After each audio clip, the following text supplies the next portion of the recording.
welcome to the third video in the TES Careers Clinic series. I'm Grania Hallahan and I'm here to walk you through all your teaching career related questions with a little bit of help from teachers and school leaders who we've got on hand to share their wisdom and experience with us. Today we're talking about relocating. We're getting closer to our ultimate goal, your new teaching job. So in our first video, we spoke about how when you know it's time to move on, and then last week in our second video, we spoke about how to carve out time to get job hunting.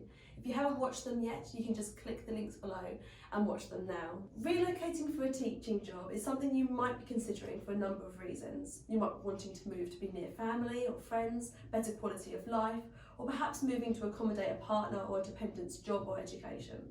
Whatever your reasons for relocating, there are some absolute musts that you have to do during your application process. Number one has to be visit. Yep, it's harder when it's further away and it might not get a chance to go whilst the school is officially open, but it's worth making the effort to physically go and see the school. Number two, have a bit of an online stalk.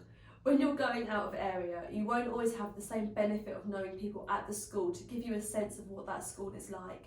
So it's a good idea to read local message boards, check the local online news sites, read everything up on the websites. That includes the newsletters, parent communications, anything you can get your hands on. You need to get a flavour of what the school is like from an outsider's perspective. And then number three, don't forget about the rest of the logistics of the move. Make good use of Google Maps to work out what your potential commute times will be, where your nearest shops are nurseries a consideration for you? Do you need to think about primary and secondary schools too? Really consider all of that when you're searching. So you can check out our profiles on our careers advice pages that we've put together, all about relocating to different parts of the UK, but not before listening to these relocation tips. Hi there, my name's Hannah Boydell. I'm the HR Administrator at Renton College in the Cotswolds.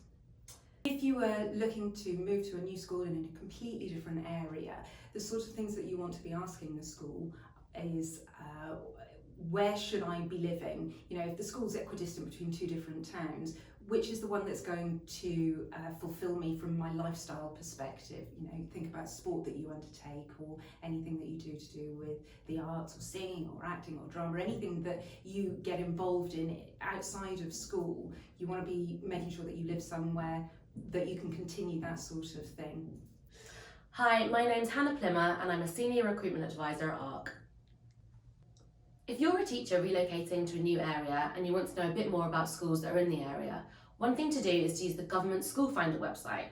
You can search based on postcode or town, and then you can filter the schools looking at the phase, if there's any faith denomination, if it's an academy or a local authority school. It also then gives you information about the Ofsted rating, size of the school and things like that. So it's a really useful tool just to get a rough idea of schools that are in the area. The other thing you can do is if you know someone that that lives in the area that you're moving to, speak to them. Word of mouth is a great way to find out about schools in the area, and often you can find out the things that the websites won't tell you. If you see a school that you're interested in, but they're not currently advertising for a role that suits you, then absolutely still get in touch with them and send your details. They might keep it on record for future reference, or there might be a role that's perfect for you that's coming up on the horizon that they just haven't gone out to advert yet.